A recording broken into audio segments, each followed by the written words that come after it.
कांग्रेस के अंदर election commission में जाते नहीं, क्योंकि इलेक्शन कमीशन का सेट ऑफ प्रोसीजर है। उनको आवेदन देने तो बात हो, इलेक्शन कमीशन में आवेदन देंगे तो इनको पता है कि इनके आरोप झूठे हैं, और आरोप झूठे हैं तो फिर इनके ऊपर फिर से कार्रवाई होगी। अभी नेशनल हेराल्ड में एक और एफआईआर हो गई अभी, और पक्का राहुल गांधी और सोनिया गांधी, वो जो उसमें यंग इंडिया कंपनी के जो शेयर हैं 38-38% के, वो उनके पास, और इलीगल मनी ट्रांसफर हुआ है, प्रोटेक्शन मनी लिया गया है, तो निसंदेह अब वो जेल जाने की तैयारी है। तो डर रहे हैं वो कि एक और ना डर जाए। अच्छा, जो राफेल के बारे में कहते थे, राफेल घोटाला हुआ या चौकीदार चोर है, तो राहुल गांधी जी ने माफी भी मांगी है। बंगाल में एसआईआर हुआ तो वो पूरा तहलका मचा देंगी, एसआईआर होने नहीं देंगी, वो केंद्र तक चली जाएंगी। उसको लेकर क्या कहेंगे? देखिए, मुझे लगता है कि जो ममता दीदी खुद शीर्षासन कर रही हैं। एक समय था जब ममता दीदी कहती थी कि जब वहाँ पर लेफ्ट की सरकार थी तो वहाँ घुसपैठिए थे। घुसपैठिए हटाओ, हटाओ और ये सारा चीज़ करो, और वहाँ जब एसआईआर हुआ तो वहाँ लगभग 26 लाख से ज़्यादा जो अपात्र नाम काटे गए थे। और ममता दीदी अब आज मुख्यमंत्री हैं, तो बार-बार वो ये विरोध कर रही हैं, क्योंकि इनको लग रहा है, एक तो क्या हुआ कि एसआईआर से जो वास्तविक जिनकी जो मतदाता हैं, जिनकी मृत्यु हो गई या किसी दूसरे राज्य में चले गए, तो ऐसे लोगों के जाने के कारण से जो अधिकतर नाम कट जाते हैं। तो अब वो नाम कट गए, तो जो उनका वोटर वोट वैसे ही कम हो गया। और दूसरी बात, वहाँ हड़कंप मचा हुआ है। वो क्या बॉर्डर वाला राज्य है, जहाँ पर बांग्लादेश से सीमा लगती है, और बांग्लादेश से सीमा लगती है तो वहाँ से क्या, जैसे कई लोग हैं बांग्लादेशी नागरिक हैं, जो बांग्लादेश की नागरिकता भी रखे हुए हैं, और वो भारत में आकर के भारतीय संसाधनों पे वो भारत के भी आधार कार्ड बनवा लिए। और उन्होंने 2024 का जो लोकसभा चुनाव था उसमें भी उन्होंने वोट डाला। और कई ऐसे मतदाता वो साफ कह रहे हैं कि हाँ, हमने टीएमसी को वोट दिया था। टीएमसी के लोगों ने समर्थन करके उनके नकली आधार कार्ड, नकली वोटर आईडी ये सब कर दिए थे। अब टीएमसी को भी नहीं पता था कि 20 साल के बाद, हर 20 साल के बाद एसआईआर होता है, गहन मतदाता पुनरीक्षण होता है। तो एसआईआर हुआ तो उसमें जो जो बाहर से जो आए हुए हैं, जो इलीगल हैं, अवैध नागरिक हैं, जो घुसपैठिए एक तरह से कहेंगे, तो बॉय, आप देखिए भारत की सीमा पर भीड़ लगी हुई है। तो ममता बनर्जी की डर है, क्योंकि वो वोटर किसके थे, वो टीएमसी के वोटर थे, क्योंकि उनका आधार कार्ड, उनके वोटर आईडी वो सब टीएमसी वालों ने बनवाया था। अब टीएम वो स्वयं भी कहते हैं, अनेकों ने स्वीकारा। तो अब टीएमसी इसीलिए डरी हुई है कि एक तो वो वोटर पलायन कर रहा है जो बांग्लादेश का ऑलरेडी नागरिक है, और ऐसे कई और लोग हैं जो बॉर्डर पे अपने देश जाने के लिए वहाँ भीड़ लगी हुई है। और एक जो जिनकी मृत्यु हो गई, ऐसे जो जो मतदाता बाहर दूसरे राज्य में चले गए, तो उसके कारण भी ममता बनर्जी जो है भयाक्रांत है, डरी हुई हैं। और पिछले विधानसभा चुनाव में आप देखिए, जहाँ भाजपा की 4 सीट नहीं होती थी, 77 सीट आई थी विधानसभा में। तो लगभग 25 से 26 गुना वृद्धि हुई थी। 2600 गुना की वृद्धि के कारण अब अगर मान लीजिए, अब वो निसंदेह, और जिस प्रकार से भारतीय जनता पार्टी की नीतियाँ, सिद्धांत हैं, भारत प्रथम का जो भाव है, प्रधानमंत्री श्री नरेंद्र मोदी जी की जो 11 साल हो चुके हैं सरकार को, 15 साल के लिए केंद्र में भगवान रूपी जनता ने उनको आशीर्वाद दिया है। तो बार-बार एक से एक अच्छे-अच्छे सुधार करते जा रहे हैं, जिससे आत्मनिर्भर भारत हो रहा है। और भारत जब 100 शताब्दी मनाएगा तो वो एक हम विश्व के सिरमौर होंगे, विश्व गुरु होंगे, और अभी हम विश्व की चौथी बड़ी आर्थिक शक्ति बन गए हैं। तो इन सब के रिफॉर्म, परफॉर्म और ट्रांसफॉर्म, जो प्रधानमंत्री भूतो न भविष्यति श्री नरेंद्र मोदी जी हैं, उनका मूल मंत्र है रिफॉर्म, परफॉर्म एंड ट्रांसफॉर्म। 11 साल में उन्होंने करके दिखा दिया। अच्छा, उसके चलिए कारण ये बंगाल की जनता बंगाल की जनता भी समझ चुकी है। अब तो ममता दीदी भयाक्रांत हैं कि इस बार उनको जाना ही है। उनको वहाँ से सत्ता छोड़नी पड़ेगी, क्योंकि सत्ता देने वाली जो जनता होती है, जनता ही भगवान होती है। और बंगाल की जनता ने तय कर लिया। बिहार के इलेक्शन का आपने रिजल्ट देखा, सब विपक्षी दल लगे हुए थे, और सभी लोग अपनी अपनी यात्रा भी निकाली उन्होंने 16-17 दिन की, लेकिन भगवान रूपी जनता ने भारतीय जनता पार्टी को प्रचंड आशीर्वाद दिया, एनडीए को प्रचंड आशीर्वाद दिया।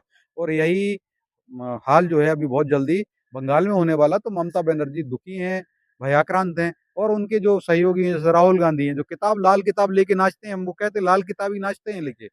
वो संविधान के द्वारा प्रदत्त जो एसआईआर है, आज पहली बार एसआईआर नहीं हो रहा, अनेकों बार एसआईआर हुआ है। जब नेहरू जी प्रधानमंत्री थे तब एसआईआर हुआ है, इंदिरा जी प्रधानमंत्री तब एसआईआर हुआ है, अनेक बार एसआईआर हो चुका है। और एसआईआर संवैधानिक प्रक्रियाओं के तहत हो रहा है। तो आप सोचो, राहुल गांधी संविधान लेके नहीं नाचते हैं, राहुल गांधी क्या करते हैं, लाल किताब लेके नाचते हैं। और लाल किताब से आप जानते हैं लाल आतंक कौन सा होता है, नक्सलवादियों का। और अभी हिडमा भी मारा गया, तो हिडमा जब मारा गया, और जिसने झीरम घाटी कांड हुआ, जिसमें कांग्रेसी नेताओं की एक पूरी की पूरी पीढ़ी खत्म हो गई, उसमें उनकी हत्या कर दी गई। तो उन पीढ़ी की जो हत्या कर दी गई, तो उनको पीढ़ी की हत्या करने के बाद भी नहीं समझ में आ रहा है, उनकी नक्सलवादियों ने उनकी बलि ले ली, उनकी एक पीढ़ी की बलि ले ली कांग्रेसी नेताओं की, और वो कांग्रेसी नेतागण यहाँ मध्य प्रदेश में दिग्विजय सिंह जी उनके समर्थक हिडमा के उसमें आ जाते हैं बचाव में, कि हिडमा को नहीं मारा जाना चाहिए था, जो नक्सलवादी हैं उनको नहीं मारना चाहिए। तो कांग्रेस का हाथ नक्सलवादियों के साथ है, लाल किताब के साथ है, और राहुल गांधी जी भी लाल किताब लेकर ही नाचते हैं। अगर वो संविधान में आस्था रखते, संविधान में विश्वास रखते, तो वो एसआईआर का विरोध नहीं करते। वो तो कह रहे हैं एसआईआर होने ही नहीं दो। अच्छा, ऐसा आप राहुल गांधी जी की बात कर रहे हैं कि वो लाल किताब लेके नाच रहे हैं। उनका ये भी कहना है कि जो निर्वाचन आयोग है वो खुद भाजपा के हाथों बिका हुआ है। हर बार जो चुनाव आते हैं, जब भाजपा की जीत होती है या कहीं न कहीं कांग्रेस की कहीं न कहीं क्या हर बार की जो देख रहे हैं हम हार हो रही है, हर बार उनका एक ही मुद्दा उठता है कि जो ईवीएम मशीन है, वो मोदी की हो चुकी है, निर्वाचन आयोग मोदी का है, ईडी मोदी का है, तो सरकार भी मोदी की ही बनेगी। देखिए, इसमें तो ये है कि इनकी मति चोरी हो गई है। अब इनकी मति चोरी हुई है तो क्या करें? अभी पहले कह रहे थे कि बिहार का बच्चा-बच्चा को पता है कि वोट चोरी हुआ। अगर बच्चे-बच्चे को वोट चोरी 16 दिन ये नाचे भी थे और वहाँ भी टहले थे, पूरे बिहार में। लेकिन क्या हुआ? 16 दिन में भी वोट बिहार बोले बच्चा-बच्चा जानता है वोट चोरी, फिर क्या क्यों नहीं जीत पाए? कहीं न कहीं कांग्रेस के नेताओं की मति चोरी हो गई, बुद्धि चोरी हो गई है, और कांग्रेस को पता भी है कि भारत के अंदर सर्वोच्च न्यायालय तक है। कांग्रेस के अंदर इलेक्शन कमीशन में ये जाते नहीं, क्योंकि इलेक्शन कमीशन का सेट ऑफ प्रोसीजर है। उनको आवेदन देने तो बात हो, इलेक्शन कमीशन में आवेदन देंगे, तो इनको पता है कि इनके आरोप झूठे हैं, और आरोप झूठे हैं, तो क इनके ऊपर फिर से कार्रवाई होगी। अब नेशनल हेराल्ड में एक और एफआईआर हो गई अभी, और पक्का राहुल गांधी और सोनिया गांधी, वो जो उसमें यंग इंडिया कंपनी के जो शेयर हैं 38-38% के, वो उनके पास, और इल्लीगल मनी ट्रांसफर हुआ है, प्रोटेक्शन मनी लिया गया है, तो निसंदेह अब वो जेल जाने की तैयारी है, तो डर रहे हैं वो, कि एक और ना डर जाए। अच्छा, जो राफेल के बारे में कहते थे, राफेल घोटाला हुआ या चौकीदार चोर है, तो राहुल गांधी जी ने माफी भी मांगी है, घुटने पे भी आ गए वो। तो राहुल गांधी जी बैकफुट पे बहुत बार आ गए, नहीं अगर उसमें माफी नहीं मांगते तो उसमें भी जेल जेल होती, जेल चले जाते। तो अब राहुल गांधी जी इसीलिए डर के मारे, कांग्रेसी नेता डर के मारे चुनाव आयोग में आवेदन नहीं देते हैं। चुनाव आयोग में आवेदन देंगे तो वो होगा। अच्छा, ये लोगों ने चाहा था बिहार का एसआईआर बंद करा दो, बिहार में चुनाव थे, उसके पहले सुप्रीम कोर्ट तक गए। तो सुप्रीम कोर्ट ने निर्देश दिया कि ये संविधान के तहत हो रहा है, और संविधान के तहत पहले भी हुआ है, आप उसको रोक नहीं लगा सकते। तो नहीं लगी, वो हुआ भी वहाँ पर। तो अब कांग्रेसियों को सुप्रीम कोर्ट का भी तमाचा लग चुका है, सब लग चुका है, उसके बाद भी वो नहीं मान रहे हैं, तो भगवान रूपी जनता फिर से उनको मनवा देगी, फिर से वो समझ जाएँगे। और आप देखिए कांग्रेस जो है साल दर साल राहुल गांधी के नेतृत्व में चुनाव दर चुनाव हारते जा रहे हैं, और इनके लिए 95 चुनाव हार चुके हैं, और जीत हारने का जो काला कीर्तिमान है वो राहुल गांधी सैकड़ा शतक बनाने वाले हैं।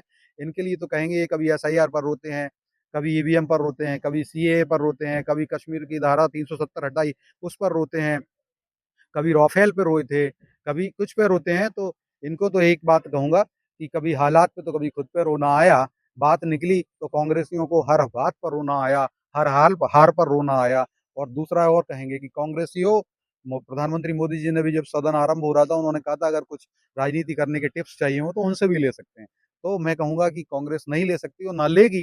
तो कांग्रेस को फिर तो 2 लाइन कहना चाहूँगा कि इन्होंने कश्ती भी नहीं बदली, दरिया भी नहीं बदला, इन डूबने वालों का जज़्बा भी नहीं बदला, कश्ती भी नहीं बदली, दरिया भी नहीं बदला। इन हारने वालों का बोलेंगे, 95 चुनाव हार चुके हैं, तो इन हारने वालों का जज़्बा भी नहीं बदला।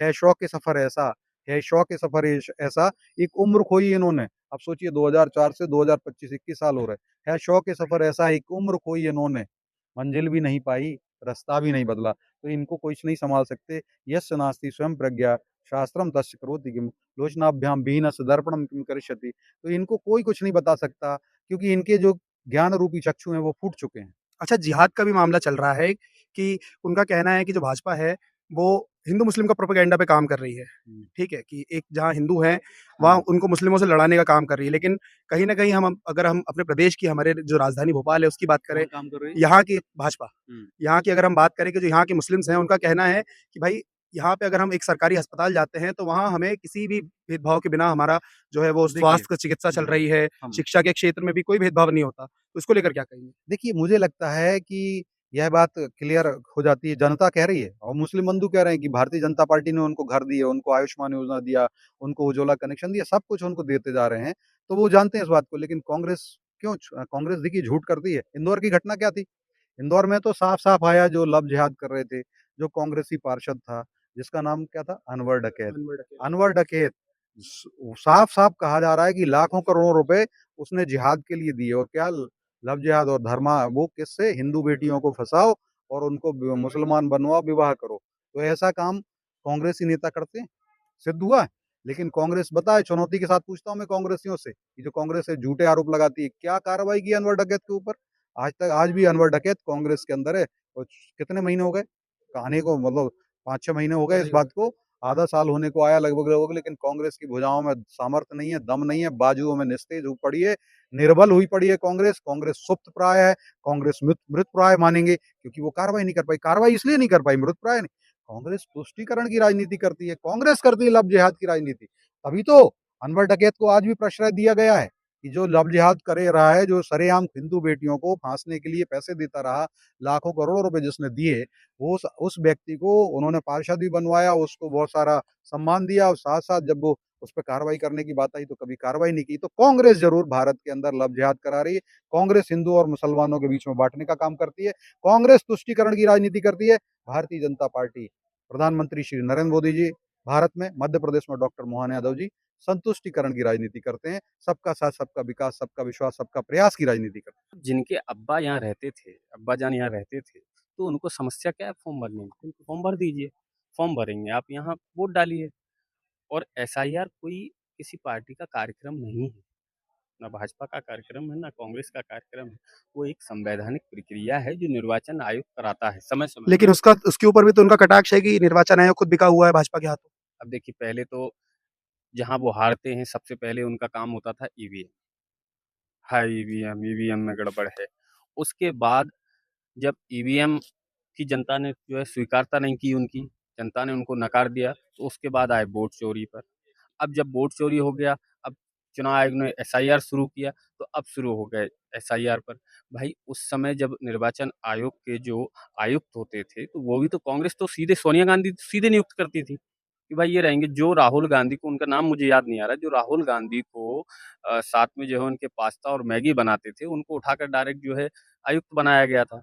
और अब जो भाजपा आयुक्त तय करती है, उसमें 3 लोगों का डेलीगेशन होता है, 3 लोग होते हैं, 1 विपक्ष का होता है और 2 लोग जो है सरकार के होते हैं। तो वो तय करते हैं कि आयुक्त कौन होगा। अब जब समस्या है तो आप सुप्रीम कोर्ट चले जाओ। एसआईआर में आपको समस्या लग रही है, आप तथ्यों के साथ, जो तथ्य आप कैमरे के सामने अपने जो है आईटी सेल पे घुमाते फिर रहे हो, लहराते फिर रहे हो, दिखाते फिर रहे हो, वो आप सुप्रीम कोर्ट में रख दो। सुप्रीम कोर्ट लगेगा, तो एसआईआर प्रक्रिया बंद करा देगी सुप्रीम कोर्ट।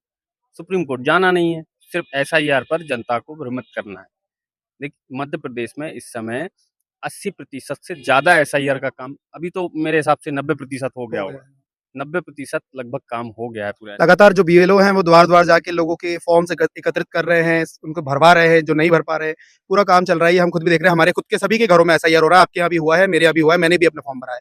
लेकिन इसको लेकर विपक्षियों को इतनी दिक्कत क्यों है कि भाई एसआईआर गलत हो रहा है, एसआईआर होना ही नहीं चाहिए? उसको लेकर दिक्कत इसलिए है ना, कि जो बांग्लादेश से रोहिंग्या जो घुसपैठिए हैं, वो 2.5 करोड़ के रूप में यहाँ आए, यहाँ बस गए और वोट देते हैं वो कांग्रेस को। अब वो वोट उनका कट रहा है, तो उनको समस्या हो रही है, पेट में दर्द हो रहा है। बंगाल का एक मामला सामने आया जिसमें मकान मालिक ने कहा कि जो लड़का है भाई मेरा बेटा नहीं है। उसने जबकि फॉर्म में जो है अपना पहले जो डॉक्यूमेंट हो उसमें जो है उसको अपना पिता बता रखा है। तो इन्हीं चीज़ों के लिए तो एसआईआर है। और एसआईआर में तकलीफ मुझे समझ ही नहीं आ रही कि किस टाइप से तकलीफ आ रही है विपक्ष को।